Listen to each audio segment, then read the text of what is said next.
2019년 9월 30일 월요일 돈다방 미쓰리 시작하겠습니다. 오늘은 9월의 마지막 날이기도 하고요. 미쓰리에게는 2019년의 마지막 날이기도 합니다.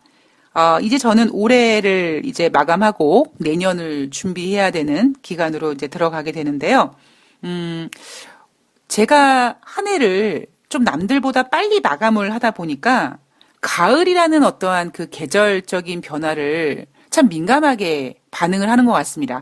작년부터 가을이 좀 길어지고 있는 것 같죠? 그 전만 하더라도 9월 달까지, 하물며 10월 달까지 열대야 힘들어하고, 낮에 막 더워서 막 에어컨 틀고 막 그랬는데, 작년부터 특히 올해는요, 일교차가 심하고, 그러니까 그만큼 감기도 조심하셔야겠지만, 하늘도 높고, 햇볕은 뜨겁지만, 그늘은 선선한 이런 가을 날씨가 굉장히 빨리 시작이 됐습니다. 물론 그렇게 가을이 빨리 시작이 되다 보니까 일교차가 크다 보니까 단풍은 아름답게 물들지언정 우리나라 또 가을 태풍이 늘 말썽을 부렸는데 올해는 아이고 대한민국 가을이 길어졌네 이러면서 태풍도 열심히 뻔질나게 들락날락 하고 있습니다.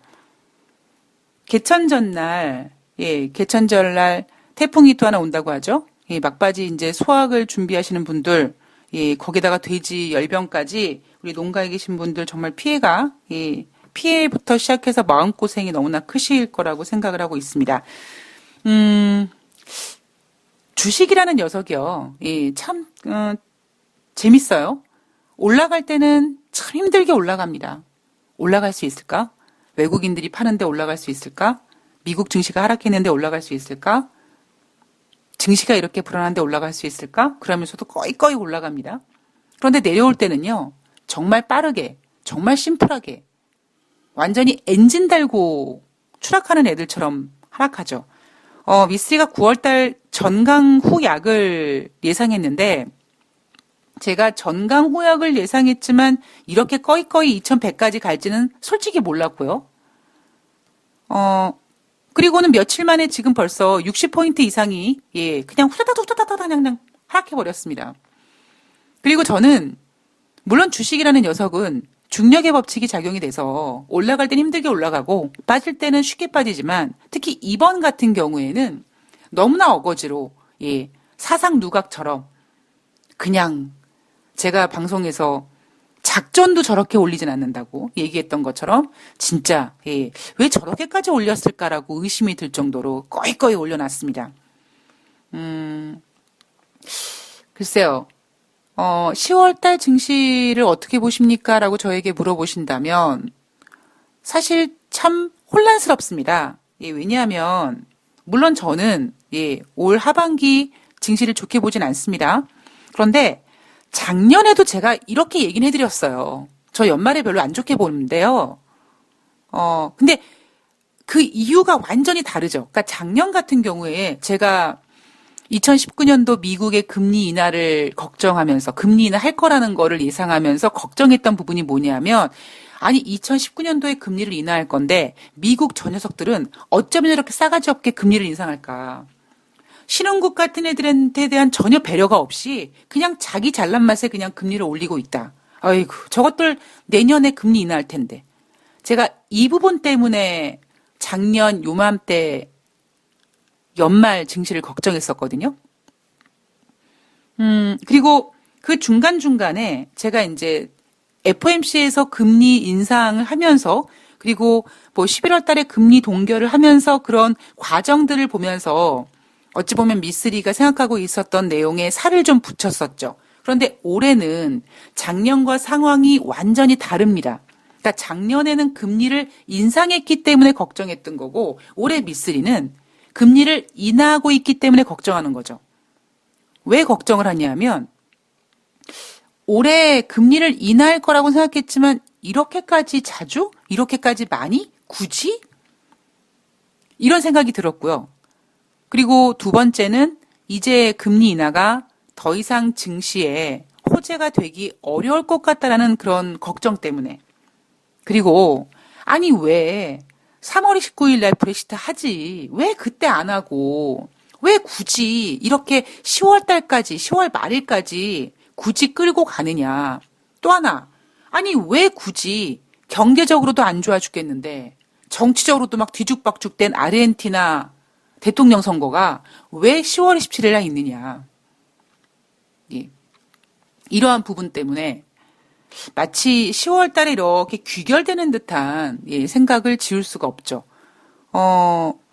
작년에 이맘때 2018년도 4분기에는 과연 증시가 어떨 것인가. 증권사들은 더 갈 거라고 고를 외치면서 거기에 대한 근거를 삼성전자 실적에 의지했고요. 미국 같은 경우에는 연말 소비 시즌에 의지를 했습니다. 하다하다 제가 블랙 프라이데이까지는 이해하는데 이제는 하다하다가 10월달 할로윈데이까지 끄집어내면서 미국은 그렇게 할로윈데이부터 시작해서 블랙 프라이데이까지 해서 연말에 크리스마스 시즌까지 해서 이렇게 소비 시즌이 다가오고 있기 때문에 증시가 좋아질 거다. 다 멸치 똥 씹는 소리가 됐죠. 예. 지금 또 그렇게 1년이 지났습니다. 올해는 상황이 좀 달라졌죠. 우리나라 같은 경우에는 삼성전자에 의지하려고 하는 그런 믿음은 좀 있는 것 같고요. 미국 같은 경우에는 글쎄요. 좀 복잡해하고 있는 것 같습니다. 물론 그 이유가 어떤 정치적인 위기라든가 트럼프 대통령의 정치적인 위기라든가 여러 가지 문제점들이 지금 복잡하게 얽히고 있다 보니까 좀 생각들이 많아지는 것 같습니다만 여하튼 올해 10월달 증시는 저는 뭐 전강 후약 뭐 이런 개념이 아니라 변동성을 좀 자주 보이는 증시가 되지 않을까라는 생각을 조심스럽게 하고 있습니다. 아직까지 딱 짚히지 않아서요. 제가 9월 달에도 9월 시작하자마자 말씀드렸죠. 8월 달에는 가만히 있었죠. 이제 10월 달 되면 여러분 10월 달 증시 이렇게 될 것 같아요라고 미쓰리가 제 생각을 좀 또렷하게 말씀드리지 않을까 싶습니다. 제가 앞서서 여러분들께 이런 얘기 해드렸죠. 연준이 금리를 인하한다. 시장에서 금리를 인하한다. 그러면 정말 돈이 있는 사람들이 어머 금리 인하한다 집 사자 이럴 것인가. 아니다. 그 사람들은 언제든지 현금 100% 그냥 지불하고 집 살 수 있는 사람들인데 왜 굳이 금리 인하와 상관없이 그렇기 때문에 금리 인하가 되면 집 좀 사볼까? 라고 하는 사람들은 정말 돈 있는 사람들이 아니라 어설프게 돈 있는 사람들이다. 이런 얘기를 해드렸습니다. 그리고 금에 대한 이야기를 해드리면서도 제가 만약에 돈이 많은 사람이면 작년에 미쓰리는 1200달러 어쩌고 저쩌고 했는데 그 전에는 1200달러 하회했어요. 그때 금 사서 뭐 지금까지 가지고 있던 뭐 아니면 1500달러 됐을 때 그냥 팔던 했을 것이다. 정말 돈이 있는 사람들은 1400달러, 1500달러에서 금을 사지는 않을 것이다. 제가 이런 얘기를 해드렸죠. 이 대한민국에서는 총 자산이 67억 원이 있어야지만 부자라고 한다고 합니다. 그죠? 이 보도 내용 아마 여러분들 주말에 아마 보셨을 거라고 생각을 하는데요.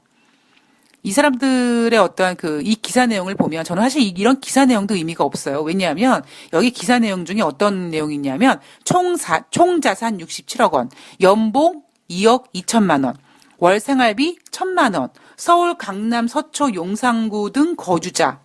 뭐 이렇게 어떤 그 기준을 정해놨는데 뭐 평창동에는 돈 많은 사람이 안 삽니까? 예? 그러니까 이건 너무 약간 이렇게 뭔가 이렇게 구색에 맞춘 거고 여하튼 이 기사 내용에서 주목해서 볼 내용이 뭐였냐면 증시 침체로 금융자산이 5년 만에 40% 밑으로 줄어들었다. 그리고 지금 어쨌든 돈 있는 사람들은 투자 확대보다는 유지를 하겠다라는 보수적인 자산 운영을 실행하고 있다는 거죠. 자, 그런 상황에서 증권사들이 연말까지 2200 간다고 했을 때 시장에 돈을 집어넣는 사람, 내가 현금을 갖고 있는데 지금 주식을 사는 사람은 누굴까요? 돈이 있는 사람이 아니라는 어떤 이야기가 전개가 될 수 있겠죠. 제가 2100포인트까지는 어렵습니다라고 말씀을 드렸습니다만, 그래도 어쨌든 9월달 증시가 미쓰리가 얘기했던 것처럼 전강 후 약이 되면서 아이고 내가 죽을 죄는 저지르지 않았구나라는 예, 좀 그런 생각을 하면서 저는 9월을 마무리하게 되었습니다. 10월 달은요, 예, 변동성이 꽤 클 것 같아요. 그러니까 어떠한 그 9월 달처럼 뭐 꾸역꾸역 올라가든 어찌 됐든 간에 이렇게 올라갔다가 또 빠지고 이런 어떤 그런 흐름이 보이는 게 아니라 변동성이 굉장히 클 것 같은 예, 생각을 하고 있습니다. 사실 제가 1900포인트에서 2000포인트 가는 건 되게 쉬운 일이지만 2000포인트에서 2100포인트 가는 일은 어렵습니다라고 얘기해 드렸던 게 바로 이런 거거든요. 그러니까 어렵다라는 게 못 가는 게 아니라 가긴 가는데 진짜 막 올라갔다 내려갔다 막 그냥 정말 예, 요란 방구를 끼면서 막 움직입니다. 그래서 결론적으로 봤을 때 그 100포인트라는 구간이 그렇게 큰 구간이 아니거든요. 넓은 구간이 아니거든요. 그럼에도 불구하고 그렇게 멀어 보일 수밖에 없는 이유가 바로 닿을 듯 하다가 밀리고 닿을 듯 하다가 밀리고 예, 그런 변동성 때문에 예, 제가 2100까지 가는 일은 어렵다라는 말씀을 전해드렸는데 그렇게 생각했던 그런 모습이 10월 달에 전개되지 않을까 뭐 그런 생각을 예, 조심스럽게 해봤습니다.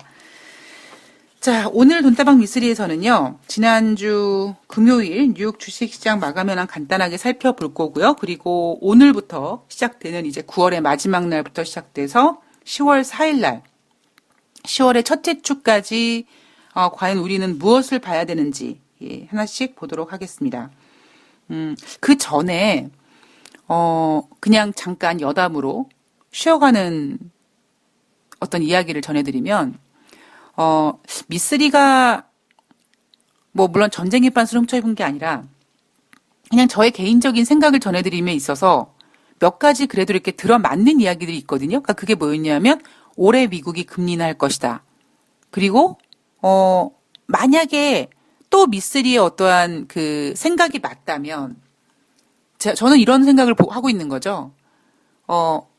결국 파워머니 월가에서 바라고 있는 거는 그러니까 즉 어찌 보면 미국과 중국의 이 무역 분쟁, 이 패권 전쟁의 끝은 결국 뭐 단기적으로는 제가 미국과 중국의 무역 분쟁은 12라운드 중에 1라운드가 무역 분쟁이라고 말씀드렸잖아요.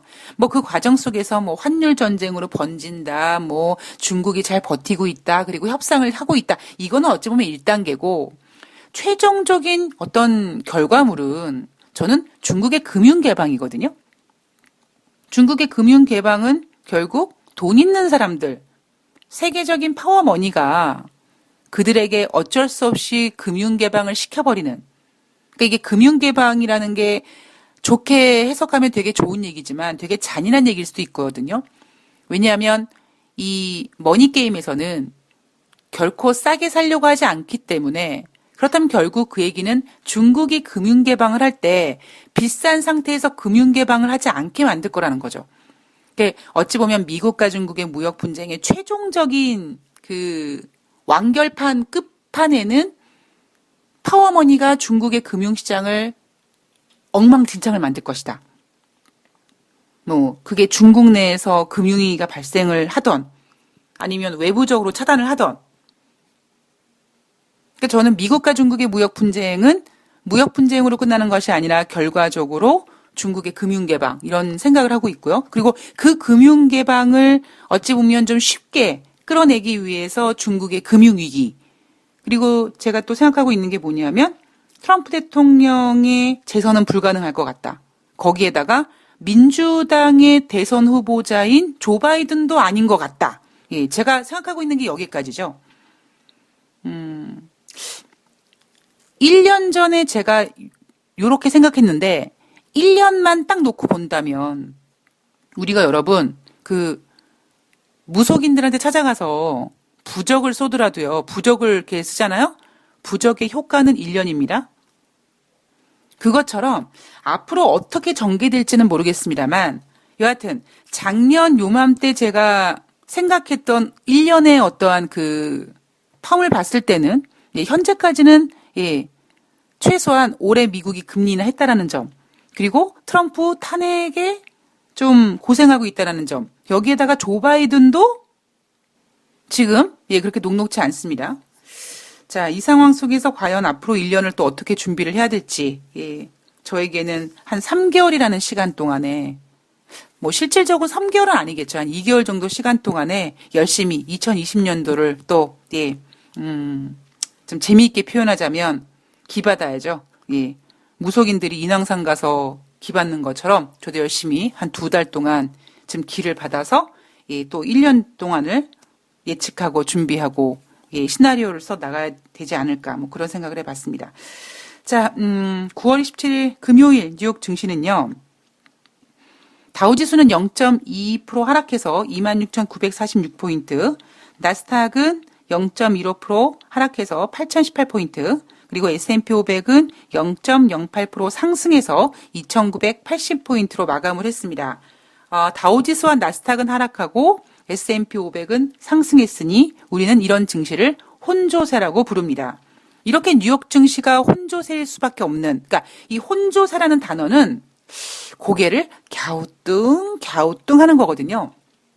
그 이유는 뭐냐면 미국과 중국의 무역 협상에 관련된 내용도 10월 달에 고위급 협상을 하긴 한다는데 아이고 미국이 중국에 돈줄을 댄다고 하네. 어떤 이런 내용이 굉장히 생각을 복잡하게 만드는 다양한 이야기들이 나왔었고요. 그리고 이 트럼프 탄핵에 관해서도 민주당이 트럼프 탄핵을 이제 시도할 것이다. 그런데 상원 가면 안 될 거야. 아니야. 그래도 탄핵하는 과정에 어떤 정치적인 노이즈가 힘들지 않을까? 이런 것들. 여러 가지 복잡한 생각으로 인해서 증시도 생각이 좀 많았던 것 같습니다. 자, 국제 유가는요. WTI가 전일 대비 배럴당 50센트 0.9% 하락해서 55.91달러로 마감을 했습니다. 한 주 동안 3.8% 하락했고요. 이 국제 유가 시장에서도 정말 많은 얘기가 나왔어요.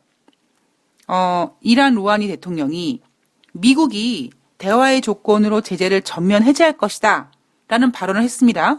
물론 트럼프 대통령도 이란이 대화를 위해서 제재를 철회할 것을 요청했다. 나는 당연히 안 된다고 말했다라고 트위터에다 올리기도 했습니다. 이건 이런 내용이죠.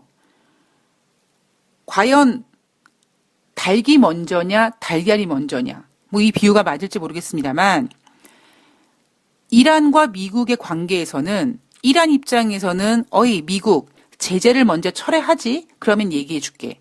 이거고, 미국은, 이란, 먼저 대화하고, 우리 말 잘 들으면 우리가 철회해 줄게. 어찌 보면 이런 자존심의 대립이잖아요. 그러니까 서로 이란은 이란 입장에서 얘기한 거고 트럼프 대통령은 트럼프 대통령 입장에서 얘기를 했습니다. 그래서 이 문제 때문에 미국 국방부에서 아니야 또 이렇게 수습하는 내용도 나왔었고요. 자, 여기에다가 월스트리트 저널이 사우디가 예멘 반군 후티와 부분적인 휴전을 할 가능성이 있다라는 보도가 나왔죠. 왜?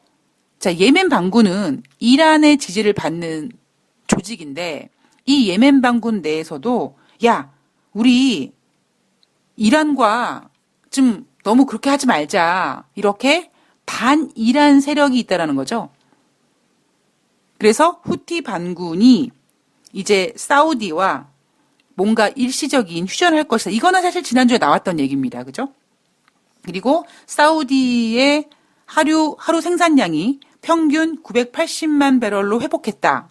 제가 지난주에 체크했던 게 1130만 배럴인가요? 그래서 8월 달에 사우디가 생산했던 990만 배럴보다 훨씬 더 많이 잘 복구하고 있다라는 기사 내용을 전해드렸던 게 기억에 나는데 980만 배럴 회복했다고 좋아하고 있습니다. 그리고 원유 채굴기 가동 건수는 전주 대비 6개가 감소해서 지금 현재 713개가 가동 중이다. 원유 채굴기 가동 건수는 6주 연속 감소세를 보이고 있다. 자, 국제 유가에 관련된 내용 속에서 사우디가 예멘 반군 후티와 부분적 이유로 휴전할 것이다라는 부분은 어찌 보면 그 중동 지역의 지정학적 리스크를 좀 해소해주는 부분이기도 하지만 그거보다 더 건대기가 큰 이란과 미국의 긴장감은 여전히 유지되어 있는 상태고요. 근데 지난번에 트럼프 대통령이 이런 얘기를 먼저 했었죠. 이란을 제재해주기 위해서, 그러니까 이란과 대화하기 위해서 제재를 풀어줄 것이라는 얘기가 사실 스멀스멀 나오긴 했었습니다. 그러니까 제가 늘 말씀드리지만 모든 것에는요, 전조현상이라는 게 있거든요. 그게 찌라시던 뭐든 그런 이야기들이 어딘가에서 나옵니다. 분명히 미국 쪽에서 트럼프 대통령이든 미국 국방부든 미국 백악관이든 이란의 제재를 풀어주기 위해서, 그러니까 이란과 얘기하기 위해서 제재를 풀어줄 거를 뭐 논의하고 있다는 내용이 분명히 지난주에 나왔었습니다. 그죠? 그리고 이것뿐만 아니라 미국이 중국의 금융시장에 제동을 걸 거란 내용도 사실 이렇게 스멀스멀 나왔었어요. 여러분들 지난 돈다방 미스리 방송 쭉 들으시면서 제가 그런 얘기 지나가면서 해드렸어요. 그걸 제가 뭐 제 상상 속에서 이야기를 지어낸 게 아니라 언론 기사에서 이렇게 툭툭 흘러나온 내용들이거든요. 근데 우리는 사실 그때 주목하지 않았죠. 그런데 그런 얘기들은 이미 어떠한 상황이 벌어지기 전에 전조현상이 있는 것처럼 그런 얘기들은 이미 나왔었습니다. 그래서 이날 뭐 미국과 이란의 대화라든가 아니면 중국과 미국의 어떠한 그런 그 금융에 관련된 내용들은 새로운 어떤 내용이라기보다 이미 지난주에 이렇게 한번 스타트를 했던 내용들입니다. 자, 경제 지표는요. 개인 소비 지출이 전월 대비 0.1% 증가했다. 2월 달 이후에 가장 부진한 증가율이다. 시장 예상은 0.3% 증가를 예상했는데 시장 예상치에 미치지 못했다. 자, 지난 7월 달에 개인 소비 지출이 좋았거든요.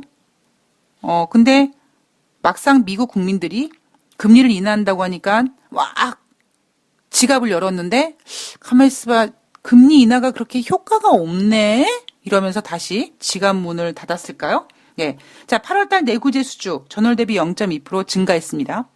시장 예상은 1.0% 감소할 거라고 예상했는데 시장 예상을 뒤집고 전월 대비 0.2% 상승했다. 자, 그러나 8월달 비국방 자본재 수주를 제외하면 전월 대비 0.2% 감소한 거나 마찬가지다.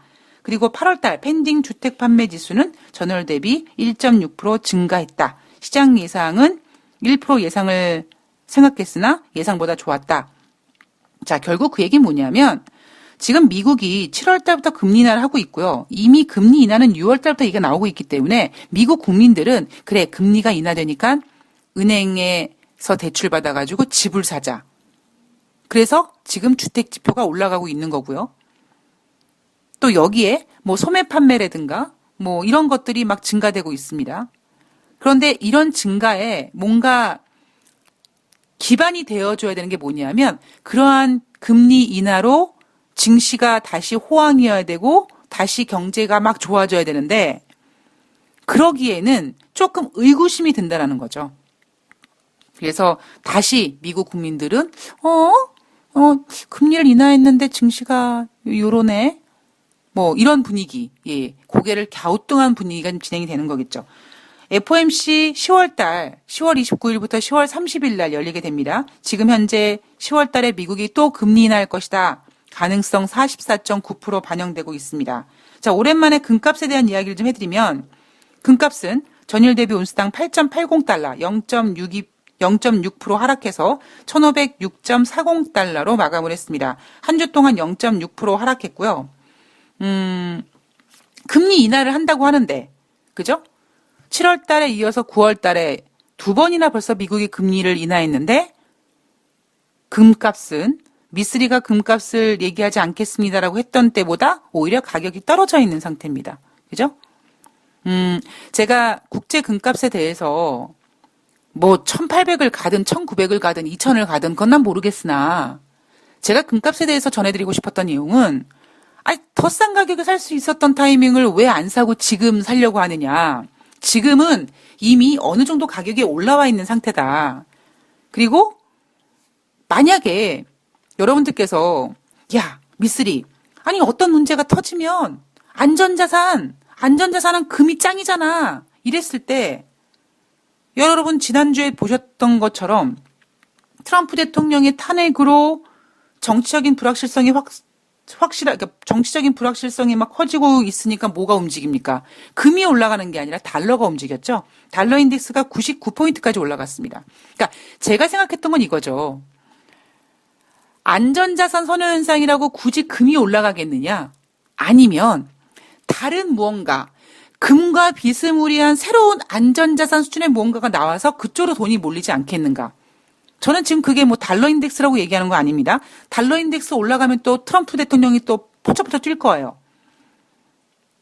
즉 그 얘기는 우리가 이 증시에서 혹은 돈의 투자에 있어서 가장 우려해야 되는 게 뭐냐면 과도한 쏠림 현상이거든요. 이 쏠림 현상은 마치 작전 세력들이 내가 맨 처음에 다 사놓고 그 다음에 개인들한테 쏠림 현상을 만들게 해서 정말 미친 듯이 막 살려고 하는 개인들에게 물량을 툭툭 던져주는 것처럼 그게 어찌 보면 이 자본시장의 먹이사슬의 기본이거든요. 그랬을 때 제가 만약에 돈이 많은 사람이라면 내가 만약에 금을 한번 사볼까? 그랬을 때 금이 한 1200달러 이 가격이 저가겠네 라고 했다면 그때 샀을 거고 그리고 지금 1400, 1500까지 올라왔으면 물론 저는 팔았겠죠. 그러나 돈 있는 분들은 뭐 아직까지 갖고 계실 수는 있으실 겁니다. 그러나 이 상태에서 더 금을 사진 않을 거라는 거죠. 왜냐하면 쏠림 현상이 나타날 거거든요. 그러면 과연 앞으로 어떤 리스크가 온다면 글쎄요. 그게 꼭 금이겠습니까? 다른 거 뭔가 있지 않을까요? 예. 제가 굳이 뭐라고 말씀드리지 않겠습니다만 다른 뭔가가 있지 않겠습니까? 저는 그거를 생각하고 있는 거였습니다. 자, 2부에서 이제 지난주 금요일부터 주말에 나왔던 이슈들 한번 체크해 볼 거고요. 그리고 이번 주 우리 투자자분들이 알고 넘어가야 될 일정들 뭐가 있는지 한번 짚고 넘어가 보도록 하겠습니다. 2부에서 뵐게요.